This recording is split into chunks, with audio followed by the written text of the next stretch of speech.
Halo teman-teman semua, saya lagi mau baca buku tentang Santa Angela Merici nih. Sebentar lagi kan kita mau merayakan pesta Santa Angela. Kalian masih ingat tidak tentang kisahnya? Pasti beberapa dari kalian tidak ya. Sekarang saya akan menceritakan kisah dari Santa Angela Merici yang menjadi pelindung sekolah Santa Ursula. Pada tahun 1474, di Desenzano, kota kecil di Italia Utara, tepatnya di tepi Danau Garda, lahirlah seorang bayi perempuan mungil dan cantik yang bernama Angela Merici. Bapaknya bernama Giovanni Merici dan mamanya bernama Caterina Biancosi. Mereka memiliki lahan perkebunan anggur dan pohon zaitun. Angela kecil hidup berbahagia dengan kedua orang tuanya dan ketiga saudaranya. Setiap malam di dekat perapian rumahnya, Bapak Giovanni mempersilahkan anak-anaknya untuk memilih satu episode dari kisah hidup Yesus atau kisah hidup para kudus. Salah satu kisah hidup para kudus yang menjadi kesukaan Angela adalah Santa Ursula. Angela ingin sekali meneladani hidup mereka yang memberikan hidupnya kepada Yesus. Sejak kecil, Angela sangat dekat dengan kakak perempuannya yaitu Gianna Maria. Ia senang mengajak Gianna bermain bersama dan berbaring di tanah seperti yang dilakukan oleh para kudus. Setiap hari, Angela selalu mencari waktu untuk berbicara kepada Tuhan dengan berdoa dengan tekun. Namun, pada suatu hari, tibalah musibah yang menimpa keluarga ini. Ia harus kehilangan kedua orang tuanya dan satu kakak perempuannya. Mungkin disebabkan oleh penyakit yang sama, sebab di masa ini wabah penyakit kerap melanda. Angela semakin tekun berdoa dan berpuasa. Sesungguhnya kesedihan terdalam Angela adalah memikirkan kenakalan-kenakalan kakaknya semasa hidup. Kemana saja mereka saat ini sekarang? Surga, atau ia terkutuk selamanya? Di tengah doa dan kesedihan itulah saat ia mengunjungi adiknya yang sedang mengembala kambing di ladang. Muncul suatu penampakan para malaikat turun naik. Ia sangat gembira karena melihat kakaknya di antara mereka. Bahkan kakaknya berkata bahwa suatu hari nanti Angela akan mengumpulkan sekelompok perempuan muda yang akan melakukan suatu baik bagi gereja. Di usianya yang ke-16, sepeninggalan kakak dan kedua orang tuanya, Angela kemudian tinggal bersama adik laki-lakinya. Di kota ini, Angela harus menyesuaikan diri karena penduduk kota ini sangat suka berpesta. Kecantikannya membuat Angela memiliki banyak pengagum dan diajak berdansa. Namun semua ini tidak membuat Angela sombong. Ia hanya terpesona oleh Yesus yang ia kasihi. Pada usianya yang ke-18 tahun, Angela berbicara dengan seorang pastor Fransiskan di parokinya bahwa ia ingin menjadi anggota ordo ketiga Fransiskan supaya bisa menerima komuni kudus lebih sering. Angela hidup lebih sederhana, berpuasa, berdoa, dan mengikuti misa setiap hari. Suatu hari, Angela memutuskan kembali ke lahan pertanian orang tuanya di Legres yang ditinggali saudara laki-lakinya yang sudah menikah.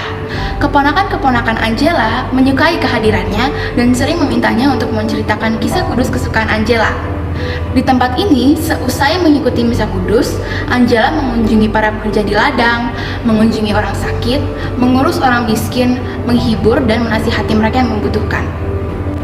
Suatu hari, Angela diminta pastor Fransiskan untuk berangkat ke Brescia menemani Ibu Caterina Patenggola yang baru saja kehilangan suaminya dan kedua anaknya di peperangan. Angela berkenalan dengan Girolamo, keponakan dari Caterina, dan Antonio Romano, temannya.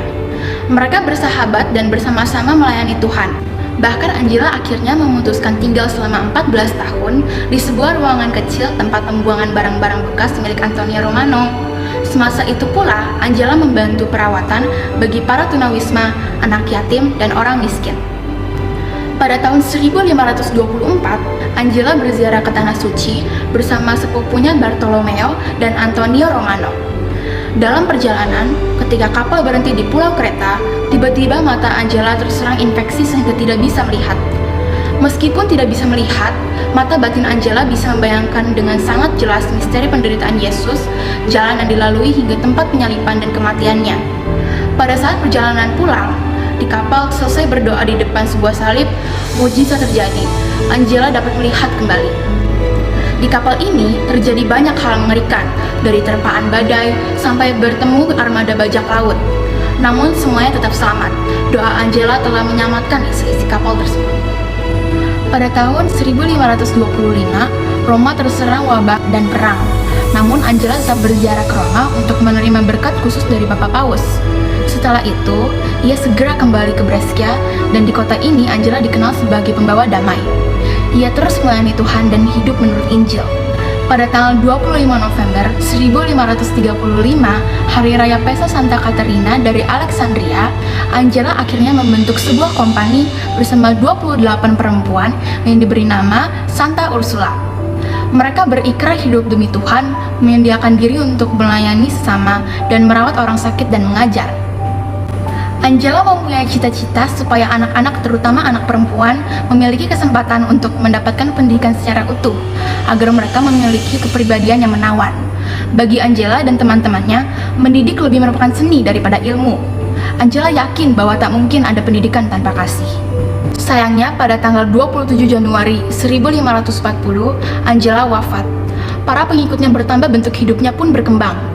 Ada kelompok yang hidup dan berkarya dari rumah masing-masing. Ada pula yang dalam biara seperti suster-suster Ursulin. Ordo Santa Ursula yang kita kenal sekarang ini tersebar ke seluruh dunia dan berkarya dalam berbagai bidang, secara khusus di bidang pendidikan. Semangat melayani dengan iman dan cinta kasih Angela terus menjadi api dalam perjalanan karya Suster Ursulin. Wah teman-teman, ternyata kisah hidup Santa Angela seru juga ya. Semoga kisah hidupnya bisa menginspirasi kita semua untuk tetap melayani Tuhan dengan setiap talenta yang kita miliki. Kalian pasti bisa, semangat!